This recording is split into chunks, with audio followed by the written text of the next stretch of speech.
হীরাপুর গ্রামের এক কোণে বাস করত হিরণ নামের এক সাধারণ চাষি।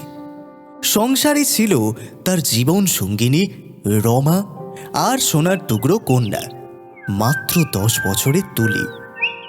দারিদ্র্যের অন্ধকার ভেদ করে দিনের পর দিন বৃষ্টি মাথায় নিয়ে হিরণ জমানো সামান্য কিছু টাকা দিয়ে কিনেছিল ছোট্ট এক টুকরো জমি। সেই জমি ছিল তাদের ভরসা, কিন্তু হায়, সুখ যেন তাদের কপালে লেখা ছিল না। তারপর বৃষ্টি আসবে মনে হচ্ছে। সবে সবে চারাগুলো বুনলাম, এর মধ্যে বৃষ্টি হলে কি হবে কে জানে। কি গো হিরণ, তোমার মুখ এমন শুকিয়ে গেছে কেন? আর বলো না, আকাশের অবস্থাটা দেখো, বৃষ্টি নামলো বলে। শুনছিলাম 2-3 দিন টানা বৃষ্টি হতে পারে। তা তোমার জমিখানা তো একে এত নিচু, তার উপর আবার নদীর পাড়ে। তাতে করে মনে হচ্ছে একদিনের বৃষ্টিতেই তোমার সব চারা ডুবে যাবে। হ্যাঁ, ওই জন্যই চিন্তায় আছি, কি হবে কে জানে। বলি, আর কিছু দাম দিয়ে একটু উঁচু জায়গা কিনলে এত চিন্তা করতে হতো না। আসলে আমাদের টাকা পয়সার অবস্থা জানোই তো, তেমন ভালো নয়, তাই আর কি হয়ে ওঠেনি। এ কি, এই যে বৃষ্টি শুরু হয়ে গেল, আমি বাবু বাড়ি যাই, তুমি এখানে বসে বরং তোমার জমি আগলাও। হ্যাঁ গো, এ তো যেভাবে এক নাগারে বৃষ্টি হয়ে যাচ্ছে, তাতে করে তো তোমার জমিতে জল ঢুকে যাবে গো। আমারও তো সেই নিয়েই চিন্তা হচ্ছে। এমনি নিচু জমি, তার উপর আবার নদীর কাছে, কি অবস্থা কে জানে। যা চারা লাগিয়েছিলাম সেগুলো এতক্ষণে বোধহয় নষ্ট হয়ে গেছে।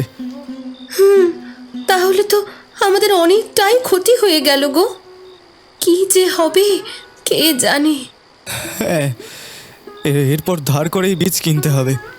কিন্তু কিন্তু আমার চিন্তা হচ্ছে, এইভাবে যদি বৃষ্টি হয়, হয়ে যদি জমি জলে ডুবে যায়, তাহলে তো বীজ কিনেও লাভ হবে না কোনো।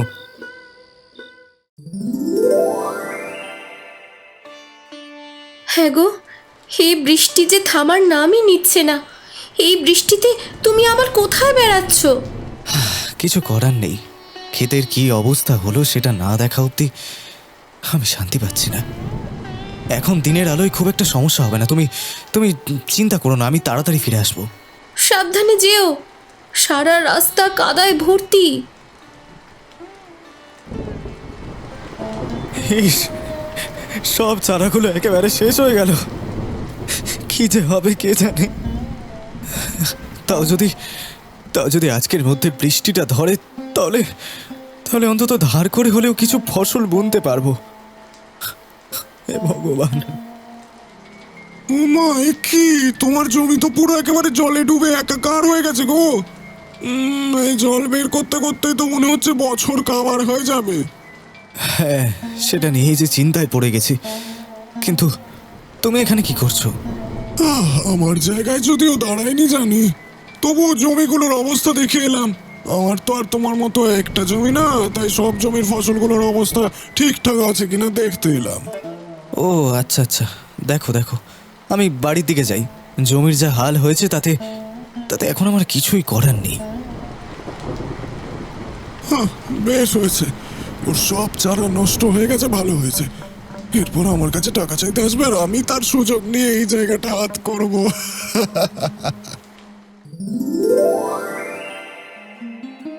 কই গো গিন্নি, কিছু খেতে দাও।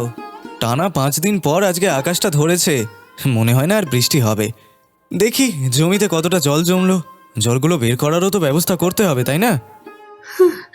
কি খেতে দেবো বলো দেখি, মুড়ি ছাড়া তো আর কিছুই নেই বাড়িতে। তাই দাও, খেয়ে যাই, আর কি করব। দেখি ফেরার সময় কিছু চাল ডাল নিয়ে ফিরতে হবে। ও বাবা, আমিও যাব তোমার সাথে, আমাকেও নিয়ে চলো। না না, এই কাদার মধ্যে তোর আর যাওয়ার দরকার নেই। না, আমি যাব। ও বাবা, আমাকে নিয়ে চলো না বাবা, নিয়ে চলো না।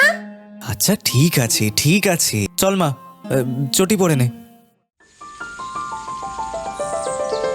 ইস, নদীর জল ভরে গিয়ে কি অবস্থা হয়েছে। পুরো জমিটা যেভাবে জলে ডুবে গেছে, তাতে মনে হয় না এই জমিতে এখন আর চাষ করা যাবে। বাবা, ওই দেখো, ওই জলে কত ছোট ছোট মাছ। আচ্ছা বাবা, কি যেন একটা মাছ খেয়েছিলাম, এটা কি সেই মাছ বাবা?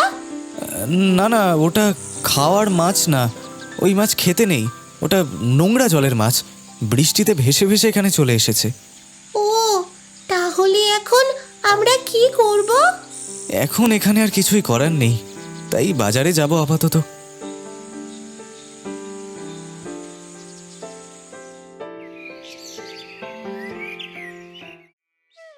ও গিন্নি, এই নাও, চাল ডালগুলো নিয়ে যাও। এগুলো কি বাকিতে কিনলে? হ্যাঁ গো, কাছে যে একেবারেই টাকা নেই, কি জানি কি হবে। ওদিকে আবার জমিটা জলে পুরো ডুবে গেছে, এত জল জমেছে যে সেই জল এখন তোলাও যাবে না। সে কি গো, তাহলে কি করবে? ওই জমিটাই তো আমাদের শেষ ভরসা।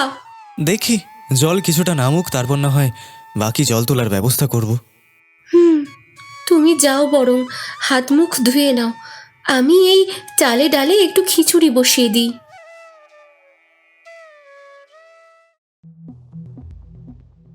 বাবা, হিরণের জমি তো পুরো জলে ডুবে গেছে। বেচারা জল দেখে মনে হয় ভয় পেয়ে গেছে। এই যা জল জমেছে, তা তুলতে তুলতে সারা জীবন কাভার হয়ে যাবে। না, মানতে হবে, এবারে বাড়াবাড়ি রকমের বৃষ্টি হয়েছে, আমার জমিতে পর্যন্ত জল জমে গেছে। যাই হোক, ফসলগুলো নষ্ট হয়েছে ঠিকই, তাও খুব একটা অসুবিধা হবে না। কাল থেকে আবার নতুন বীজ বোনা শুরু করে দেব।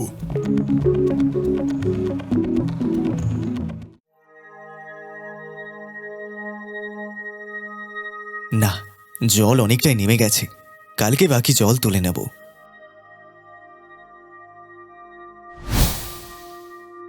বাবা, এই মাছ আবার বড় হয় নাকি? কি গো, আমার জমিতে তো নতুন বীজ থেকে চারাও বেরিয়ে এলো। হ্যাঁ, এদিকে তোমার ক্ষেতের যা অবস্থা, এতে ফসল হবে নাকি মাছ চাষ হবে সেটাই তো বোঝা মুশকিল হয়ে উঠছে। না না, বাকি জল আমি কালকে তুলে নেব, কারণ নতুন চারা বুনতে হবে, নইলে এই বছর তো না খেয়ে মরবো গো। তা বেশ, তা বেশ, বীজ কেনা হয়ে গেছে?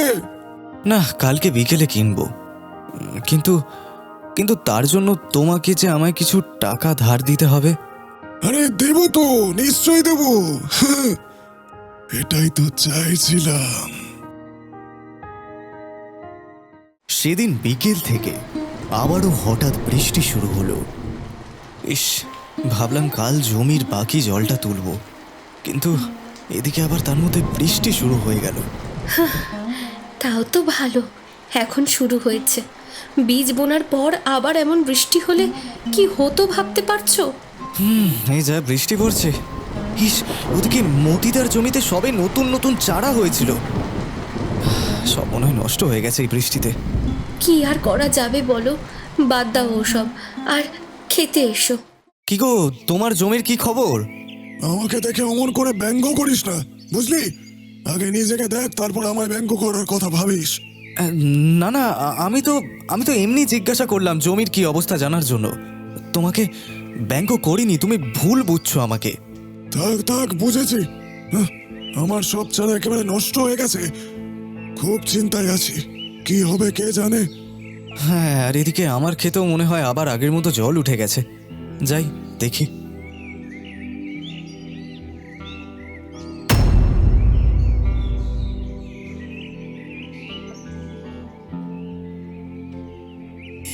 কি, এ তো মনে হচ্ছে চিতল মাছ। তার মানে বৃষ্টির জলে চিতল মাছের বাচ্চা ভেসে এসেছিল। আমি তো এগুলোকে কোনো নোংরা জলের মাছ ভেবেছিলাম, কিন্তু এই মাছের তো অনেক দাম, মাছগুলো বেশ বড়ও হয়েছে। যাই, বাড়ি ফিরে গিন্নিকে বলি। কত টাকা খরচ করে সব জমির জল তুলে আবার নতুন করে বীজ বুনলাম, এখন কিনা সেটাও নষ্ট হয়ে গেল। হাতে এদিকে তেমন টাকাও নেই, কি যে করি। ও বাবা, এ তো পুরো চিতল মাছের চাষ হয়েছে দেখছি। আমার কিনা এরকম ভিখিরি দশা হয়েছে, আর ওই হিরণ এখানে চিতল মাছের চাষ করছে। এই বিক্রি করে তো ও অনেক টাকা পাবে। না না, ওকে ওকে ওকে তো এত বেশি বাড়তে দেওয়া যাবে না। এই মাছগুলো সব আমার, সুযোগ বুঝে এগুলোকে সরানোর ব্যবস্থা করতে হবে। আজকে রাতে এই মাছের ব্যবস্থা আমি করছি।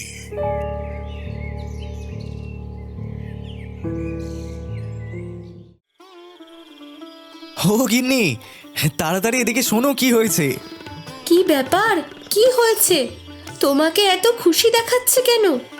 আর বলো না, আমাদের ওই জমিতে যে জল জমেছিল না, ওতে অনেক চিতল মাছ হয়েছে। কি বলো গো? তবে আর বলছি কি, আমি তো ভেবেছিলাম নোংরা জলের কোনো মাছ হবে হয়তো। ওমা, আজকে গিয়ে দেখি সে মাছগুলো বেশ বড় হয়েছে। আর ওগুলো চিতল মাছ। চিতল মাছের তো এখন অনেক দাম বাজারে। সে মাছ বিক্রি করলে সারা বছর বসে খেতে পারবো। হ্যাঁ, তবে তবে মাছগুলো আরো একটু বড় হোক, তারপরে বেচবো, তাহলে আরো বেশি দাম পাবো। ও বাবা, তুমি যে বললে ওই মাছগুলো কেউ খায় না, তাহলে তুমি ওগুলোকে বেচবে কেন?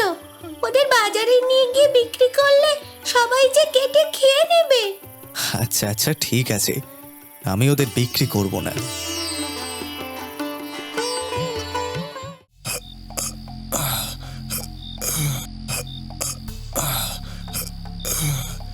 এই তো সুযোগ, সারা গ্রাম এখন ঘুমাচ্ছে। এই সুযোগে মাছগুলোকে সব ধরে কালকে বাজারে একেবারে চড়া দামে বিক্রি করব। আর ওই হিরণ চাইলে কিছুই বলতে পারবে না।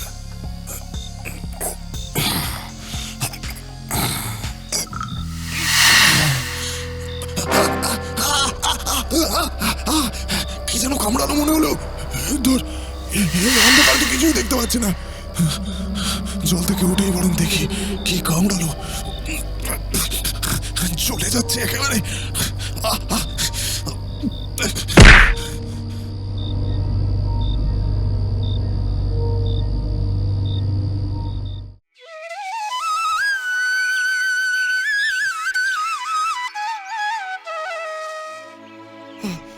ও হিরণদা, তাড়াতাড়ি ওঠো গো, শিগগিরই দেখবো চলো কি কাণ্ড ঘটেছে। এ কি, কি হয়েছে? তুই তুই এমন হাঁপাচ্ছিস কেন? আর বলো না, আরে ওই মতি কাকা তোমার জমির সামনে পড়ে আছে। পড়ে আছে? মানে কি হয়েছে মতিদার?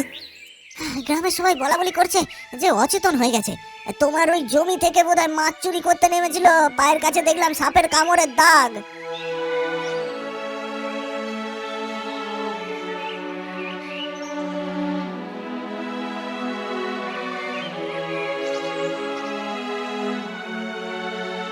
জ্ঞান হারিয়েছিল, ভয়ের কিছু নেই, মনে হয় কোনো বিষাক্ত সাপের কামড় নয়। ভাই, তুমি মতিদাকে নিয়ে একটু হাসপাতালের দিকে নিয়ে যাও, আমি আসছি তোমার পিছু পিছু। এই ঘটনাই প্রমাণ করে দিল হিংসা আর লোভ মানুষকে কখনোই ভালো পথে নিয়ে যায় না। যে হৃদয়ে হিংসা থাকে সেখানে সুখের বীজ কোনোদিনও অঙ্কুর গজায় না, কিন্তু যে ভালোবাসা, পরিশ্রম আর সততার পথে হাঁটে তার জীবনে শেষ জয় অনিবার্য। কথায় আছে, শেষ ভালো যার সব ভালো তার, আর ঠিক সেই সত্যিটাই আবারও মিলল প্রমাণ।